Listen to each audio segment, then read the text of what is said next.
رب کا ہے فرمان، اس پہ جا قربان، پیغام قرآن، پیغام قرآن۔ الحمدللہ رب العالمین والصلاة والسلام علی سید المرسلین، اما بعد فاعوذ باللہ من الشیطان الرجیم، بسم اللہ الرحمن الرحیم۔ الصلاة والسلام علیک یا رسول اللہ وعلی آلک واصحابک یا حبیب اللہ، الصلاة والسلام علیک یا نبی اللہ وعلی آلک واصحابک یا نور اللہ۔ ناظرین، ایک بار پھر پروگرام پیغام قرآن لے کر حاضر ہے۔ سبحان اللہ، ہر ہی پروگرام میں قرآن کا ایک خوبصورت واقعہ اور اس سے ملنے والا پیغام ہم سب مل کر حاصل کرنے کی کوشش کرتے ہیں۔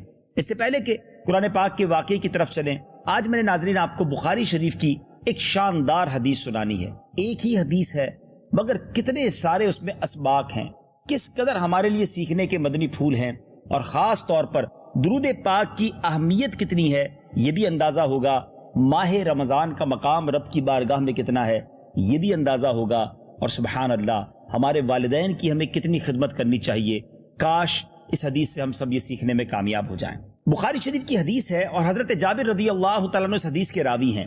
اس حدیث کا خلاصہ یہ ہے کہ نبی پاک علیہ الصلوۃ والسلام ایک بار ممبر پر جلوہ افروز ہوئے، اور نبی پاک نے جب ممبر کی پہلی سیڑھی پر اپنا مبارک قدم رکھا تو فرمایا آمین، دوسری سیڑھی پر قدم رکھا فرمایا آمین، تیسری سیڑھی پر میرے آقا علیہ الصلوۃ والسلام نے جب قدم رکھا تو فرمایا آمین۔ صحابہ کرام علیہم رضوان کمال کی ہستی تھے، جب بھی کوئی ان یوزول چیز، غیر معمولی چیز نبی پاک علیہ الصلوۃ والسلام کے معمولات میں دیکھتے، آپ کی روٹین میں دیکھتے، کوسچن کرتے، سوال کرتے، اور سبحان اللہ ان کے سوالات کی برکت سے یہ ہوا کہ ہمیں اس کے جوابات مل گئے۔ صحابہ کرام نے عرض کی حضور آپ نے ہر سیڑھی پر قدم رکھتے ہوئے آمین کہا، حضور اس کی کیا وجہ ہے؟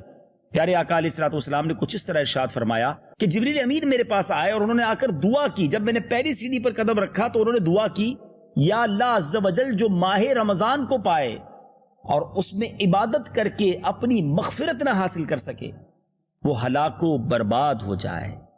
اب ذرا غور کیجیے، ماہ رمضان میں ایسے کام نہ کیے، اللہ کی بارگاہ میں التجائیں نہ کی، ماہ رمضان گزر گیا اور بخشش نہ ہو سکی جس کی، وہ ہلاک و برباد ہو جائے۔ اس دعا پر نبی پاک نے آمین ارشاد فرمائی۔ دوسری سیڑھی پر نبی پاک فرماتے جب میں نے قدم رکھا تو جبریل امین آئے اور انہوں نے دعا کی کہ یا اللہ عز و جل جو اپنے والدین یا والدین میں سے کسی ایک کو پائے اور ان کی خدمت اسے جنت میں نہ پہنچا دے وہ بھی ہلاک ہو جائے، بدبخت ہو جائے۔ میرے آقا نے فرمایا آمین۔ تیسری سیڑھی پر جب نبی پاک علیہ الصلوۃ والسلام نے قدم مبارک رکھا، جبریل امین نے اب یہ دعا کی کہ یا اللہ وہ شخص ہلاک ہو جائے، برباد ہو جائے جس کے سامنے نبی پاک علیہ الصلوۃ والسلام کا نام لیا جائے اور وہ آپ علیہ الصلوۃ والسلام پر درود نہ بھیجے۔ سوچئے ناظرین کہ یہ تینوں چیزیں کتنی اہم ہیں کہ رمضان کو پائیں تو مغفرت حاصل کرنے والے کام لازمی کرنے ہیں، اللہ سے بخشش لینی ہے۔ اگر رمضان میں بھی نہ بخشا گیا تو وہ ہلاک و برباد ہو جائے گا۔ جس کو والدین ملے ہوں زندگی میں اور وہ والدین کی ایسی خدمت نہ کر سکا کہ وہ خدمت اسے جنت میں پہنچا دے، وہ بھی ہلاک و برباد ہو جائے۔ اور جو نبی پاک کا نام نامی اس میں گرامی سنے اور وہ بھی آپ درود پاک نہ پڑھے، اس کے لیے بھی ہلاکت و بربادی کی دعا ہے۔ ٹرائی ٹو انڈرسٹینڈ، دعا کرنے والا کون ہے؟ روح الامین، فرشتوں کے سردار جناب جبریل امین علیہ الصلوۃ والسلام، اور آمین کہنے والے کون ہیں؟ جناب رحمت للعالمین، نبیوں کے سردار صلی اللہ تعالیٰ علیہ وسلم۔ اس کا مطلب تو یہ ہوا کہ دعا کی قبولیت میں تو کوئی ڈاؤٹ نہیں ہے، یہ دعا تو قبول ہی قبول ہے۔ اب میں نے اور آپ نے سوچنا ہے کہ کہیں اس بربادی والی دعا میں ہم شامل نہ ہو جائیں۔ ہم نے رمضان کو پایا، اب ایسے کام کیجئے کہ بخشش لیں، روزے پورے رکھیں، نمازیں پڑھیں، تراویح پڑھیں، خوب صدقہ و خیرات کریں، گناہوں سے بچائیں اپنے آپ کو اور گر گڑائیں اللہ کی بارگاہ میں تاکہ مغفرت حاصل ہو جائے۔ ماں باپ ملے ہیں، خدمت کیجیے، دعائیں لیجیے، راضی کیجیے ان کو، انشاءاللہ ان کی دعائیں ساتھ ہوئی، مغفرت انشاءاللہ رب کی طرف سے مل جائے گی۔ اور جب جب نبی پاک علیہ الصلوۃ والسلام کا ذکر خیر ہو ضرور درود پاک پڑھیں، اپنی عادت بنائیں، اپنی ہیبٹ بنائیں کہ کثرت کے ساتھ درود پاک پڑھتے رہا کریں۔ چلتے پھرتے اٹھتے بیٹھتے درود پاک اگر ہمارا ورد ہوگا تو انشاءاللہ اللہ کی رحمتوں کا نزول شروع ہو جائے۔ اللہ تعالیٰ مجھے بھی اور آپ کو بھی کثرت کے ساتھ درود پاک پڑھنے کی توفیق نصیب فرمائے۔ ناظرین چلتے ہیں پیغام قرآن کی طرف۔ آج کون سا واقعہ آپ کو سنانا ہے؟ آج حضرت ابراہیم علیہ السلام کا ایک عجیب و غریب معجزہ جس کا ذکر قرآن میں موجود ہے، اور جس میں پرندے جو تھے وہ ذبح کر دیے گئے اور پھر وہ دوبارہ کیسے زندہ ہوئے۔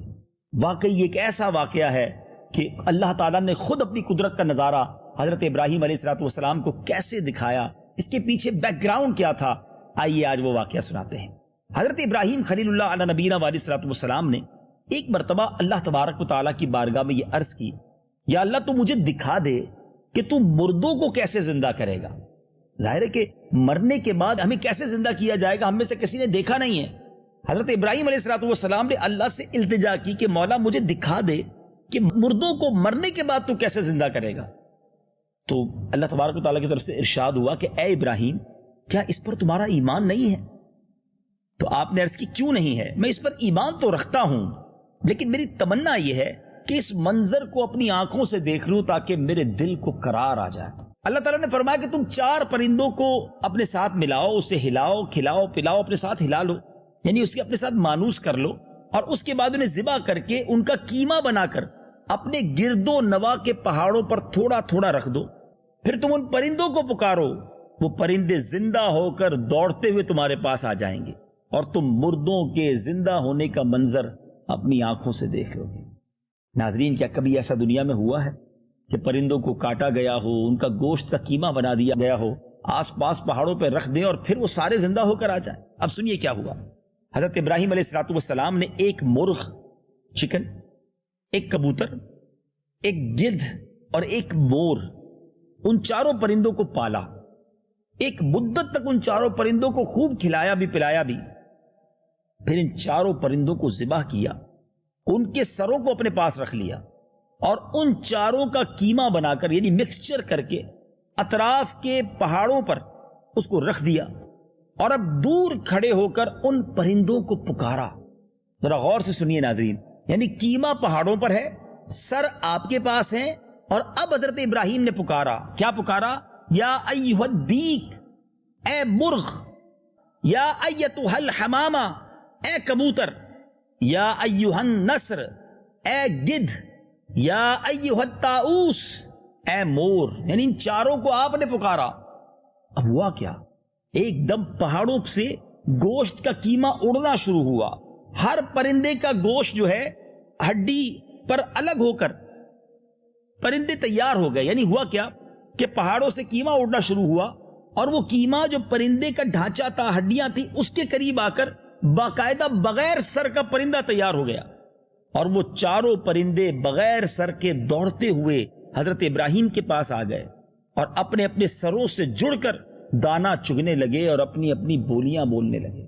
یہ منظر حضرت ابراہیم علیہ السلام کو اللہ تعالیٰ نے دکھایا، آپ نے اپنی آنکھوں سے دیکھا۔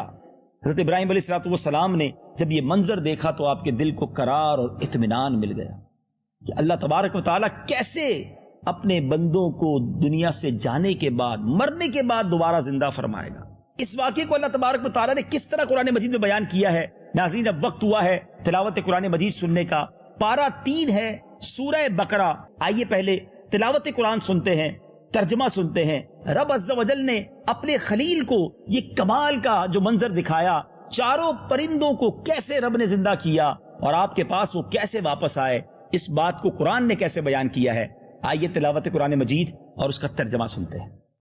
وَإِذْ قَالَ إِبْرَاهِيمُ رَبِّ أَرِنِي كَيْفَ تُحْيِي الْمَوْتَى قَالَ أَوَلَمْ تُؤْمِنْ قَالَ بَلَى وَلَكِنْ لِيَطْمَئِنَّ قَلْبِي قَالَ فَخُذْ أَرْبَعَةً مِّنَ الطَّيْرِ فَصُرْهُنَّ إِلَيْكَ ثُمَّ اجْعَلْ عَلَى كُلِّ جَبَلٍ مِّنْهُنَّ جُزْءًا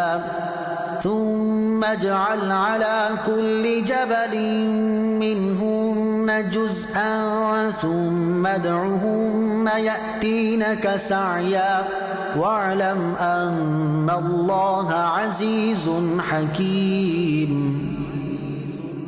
اور جب عرض کی ابراہیم نے، اے رب میرے مجھے دکھا دے تو کیوں کر مردے جلائے گا؟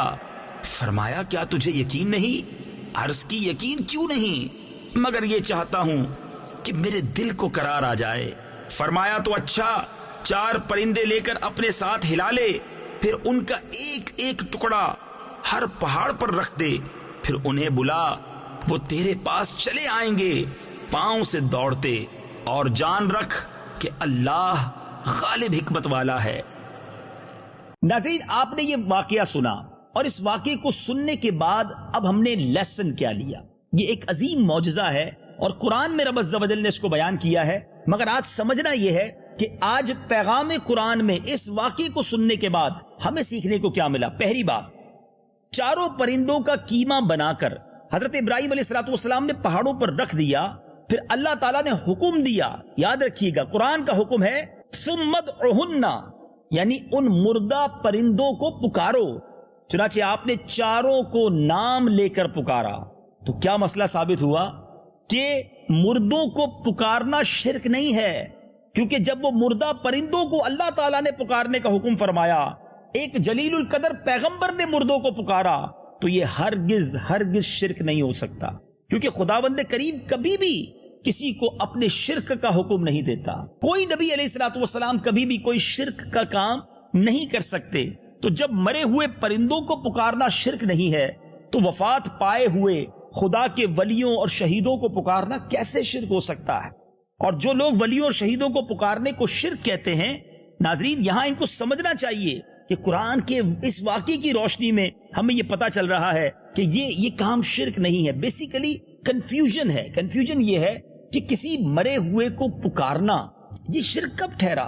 شرک تو اس صورت میں ہو کہ کسی کو خدا سمجھ کر پکارا جائے، کسی کی عبادت سمجھ کر اسے پکارا جائے، اس کو اپنا رب مانا جائے۔ تو مردوں کو پکارنا، میں اس بحث میں زیادہ نہیں پڑھنا چاہتا، لیکن میں بڑی آسان طریقے سے اس بات کو سمجھا کے آگے چلتا ہوں کہ ہم نے جن کو قبرستان کی دعا یاد ہے کہ نبی پاک علیہ الصلوۃ والسلام جب قبرستان تشریف لے جاتے تو کیا دعا کرتے تھے، اور یہ دعا سنت رسول ہے، اور یہ دعا ہے السلام علیکم یا اہل القبور یغفر اللہ لنا ولکم انتم سلفنا ونحن بالاثر۔ بڑی کمال کی دعا ہے، بلکہ اس دعا میں بھی لیسن ہے۔ ناظرین دعا کیا ہے ذرا سمجھیے گا۔ السلام علیکم یا اہل القبور، اے قبر والو تم پر سلام ہو، یغفر اللہ لنا ولکم، اللہ تمہاری اور ہماری مغفرت فرمائے، انتم سلفنا ونحن بالاثر، تم مجھ سے ہم سے پہلے چلے گئے، ہم تمہارے پیچھے آنے والے ہیں۔ اس دعا میں ایک تو بڑا زبردست لیسن ہے کہ قبرستان جاؤ تو مردوں کو سلام بھی کرو، قبر والوں کو سلام بھی کرو، ان کی مغفرت کی دعا بھی کرو، اور ساتھ ساتھ یہ بھی یاد رکھو کہ پہلے یہ چلے گئے ہیں، اب میری باری ہے۔ کاش قبرستان جا کر مجھے اور آپ کو یہ خیال آئے کہ بڑے بڑے گھروں میں رہنے والا ہوں، مگر آخری ٹھکانہ یہی قبر ہے، اور اس قبر کی تیاری کرنی ضروری ہے، اس قبر کو روشن کرنا ضروری ہے۔ آج لوگ اس طرح دنیا میں جی رہے ہیں ناظرین، ایسا لگتا ہے ان کو مرنا ہی نہیں ہے، ان کو یہ خیال ہی نہیں ہے کہ ہم نے دنیا سے جانا ہے۔ کاش میں اور آپ یہ ذہن بنا لیں کہ ہم سب نے قبر میں جانا ہے، معلوم سب کو ہے، مگر nobody ready to prepare the grave۔ ہمیں یہ فکر تو ہے کہ روشن مستقبل ہو جائے، کبھی یہ فکر کی کہ قبر بھی روشن ہو جائے، قبر بھی آرام دہ ہو جائے۔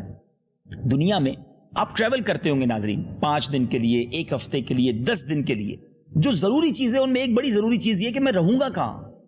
کوئی ہوٹل بک کرتا ہے، کوئی دوست کا گھر دیکھتا ہے، کوئی نہ کوئی جگہ ہم ضرور ارینج کرتے ہیں، اور جیسا اسٹینڈرڈ آف لائف ہوتا ہے کہ ہوٹل بھی جناب کوئی سمجھتا ہے میرے لیے 4 سٹار ضروری ہے، 5 سٹار ضروری ہے، یا اتنا کمفرٹیبل ضروری ہے، واش روم اس میں کیسے ہوں گے۔ آج کل تو انٹرنیٹ پر پکچرز دیکھ لی جاتی ہیں کہ آخر مجھے 1 ویک رہنا ہے تو I need a comfortable place. ٹھیک ہے، اگر دنیا میں آپ کہیں جاتے ہیں اور اپنے رہنے کی جگہ کی فکر بھی کرتے ہیں، اور وہ رہنے کی جگہ اپ ٹو یور اسٹینڈرڈ ہو، اس کی بھی فکر کرتے ہیں، اٹس اوکے، مگر کبھی سوچا کہ ان تمام چیزوں کو چھوڑ کر میں نے ایک اندھیری قبر میں بھی جانا ہے، اور وہاں کتنا ٹائم رہنا ہے؟ 1 رات نہیں، 2 راتیں نہیں۔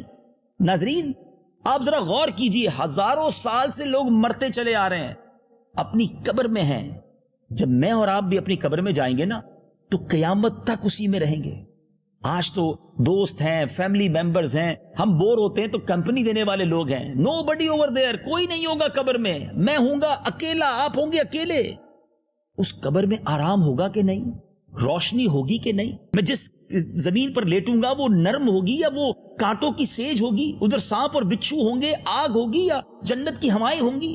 یاد رکھیے ناظرین، نبی پاک علیہ الصلوۃ والسلام نے ہمیں 2 اسٹینڈرڈ بیان کر دیے ہیں۔ آج ہوٹل میں بہت سارے سٹینڈرڈ ہیں، 1 اسٹار سے لے کر 7 اسٹار کا ہوٹل ہے، قبر میں 2 ہی سٹینڈرڈز ہیں۔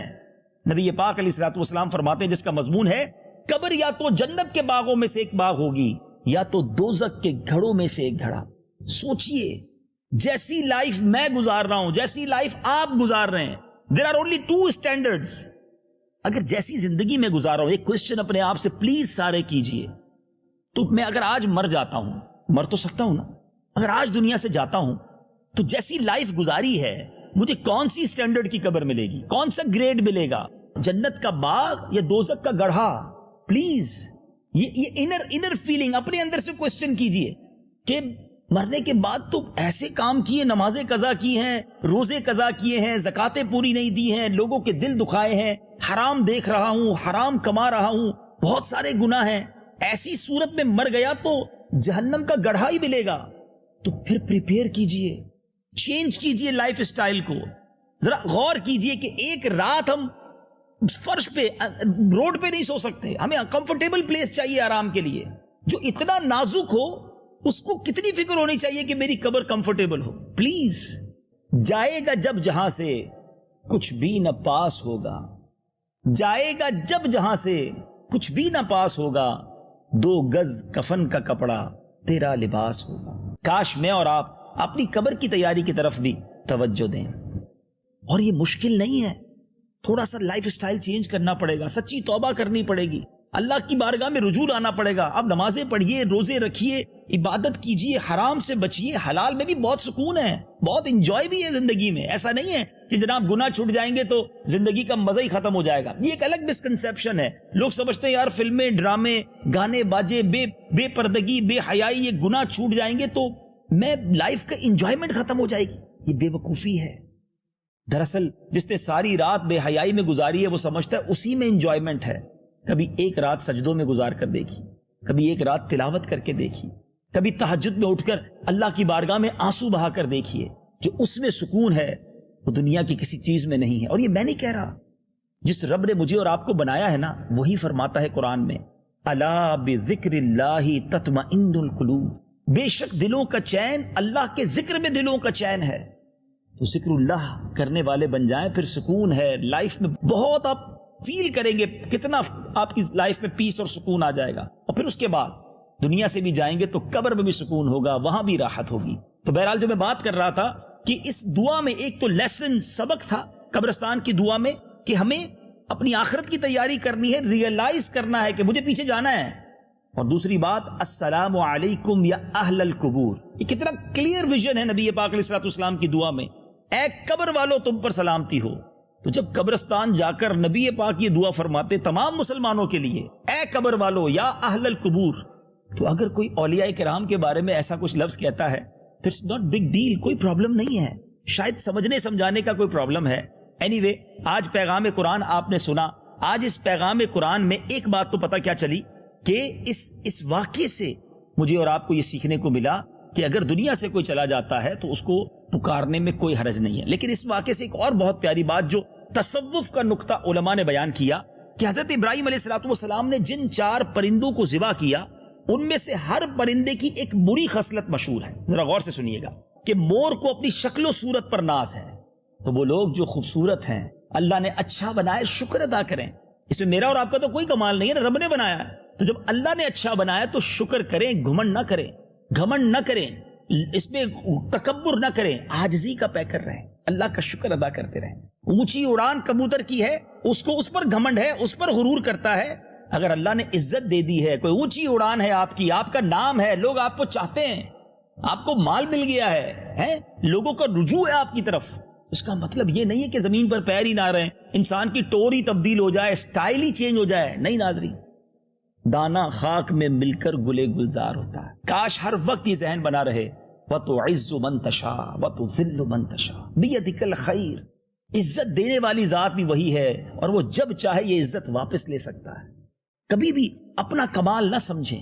اگر کوئی یہ سمجھتا ہے نا کہ ہوشیاری سے بہت پیسے ملتے ہیں، مال میں نے ہوشیاری سے کمایا، اپنی بریلینسی سے کمایا ہے، تو اس کی بھول ہے۔ اگر ہوشیار لوگ ہی پیسے والے ہوتے نا ناظرین، تو جتنے کالج کے پروفیسر، اسکول کے ٹیچر بریلینٹ لوگ ہیں وہ سارے اربوں پتی ہوتے، کروڑ پتی ہوتے۔ ایسا نہیں، ان کے اسٹوڈنٹ آگے پہنچ جاتے ہیں، استاد صاحب تو وہیں رہتے ہیں 20 سال تک.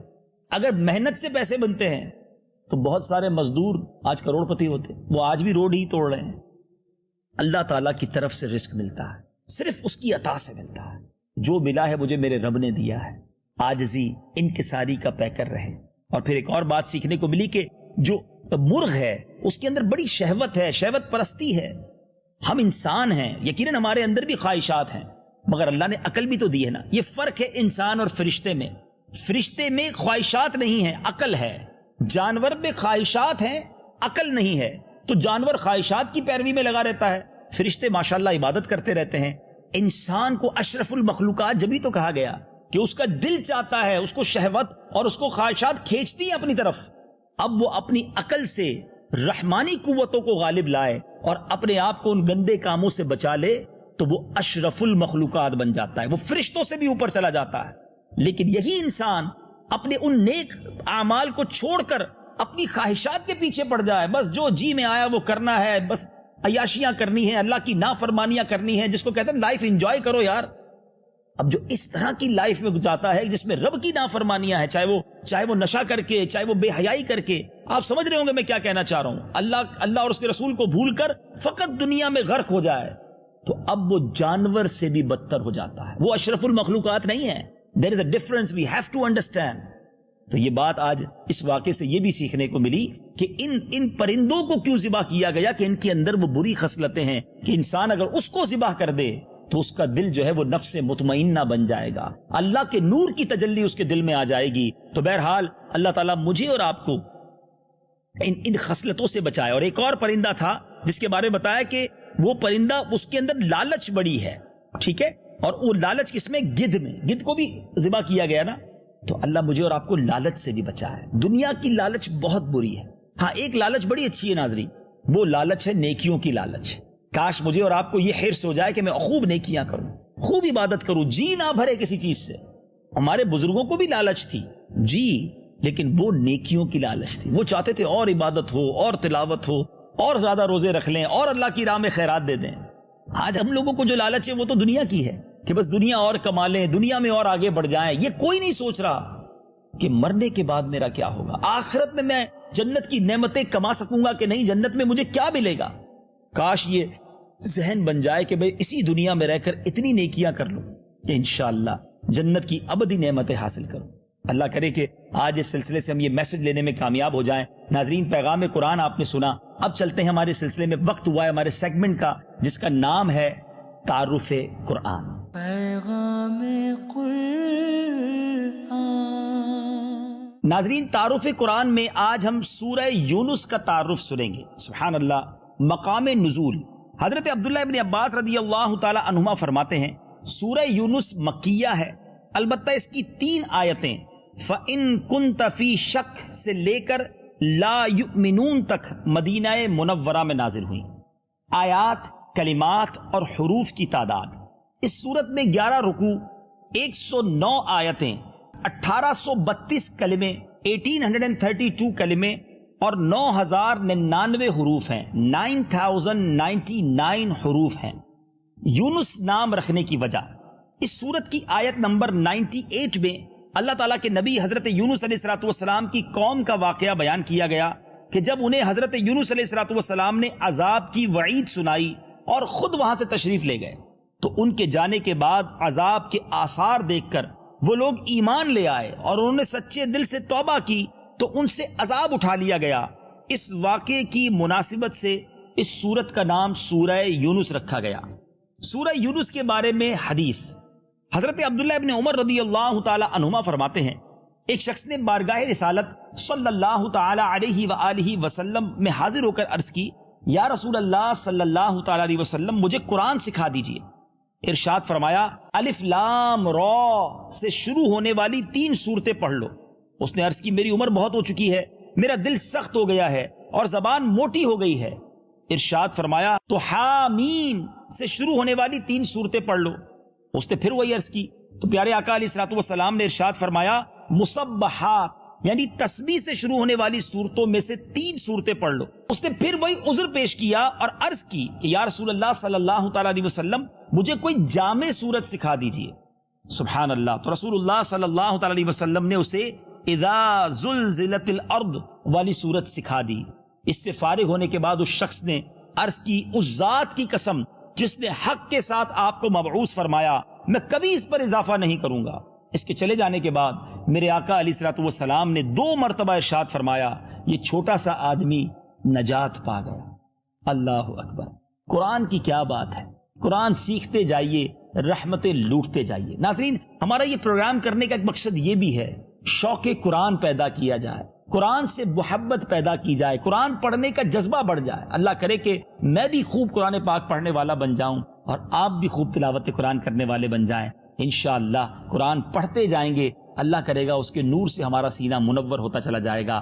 اللہ تعالیٰ مجھے اور آپ کو قرآن پاک پڑھنے، سمجھنے اور اس پر عمل کرنے کی توفیق عطا فرمائے. ہمیں اپنی دعاؤں میں یاد رکھیے گا. اللہ تعالیٰ ہم سب کی بے حساب مغفرت فرمائے. اگلے پروگرام میں پھر ملاقات ہوگی. صلو علی الحبیب صلی اللہ تعالی علی محمد صلی اللہ علیہ وسلم. رب کا ہے فرمان اس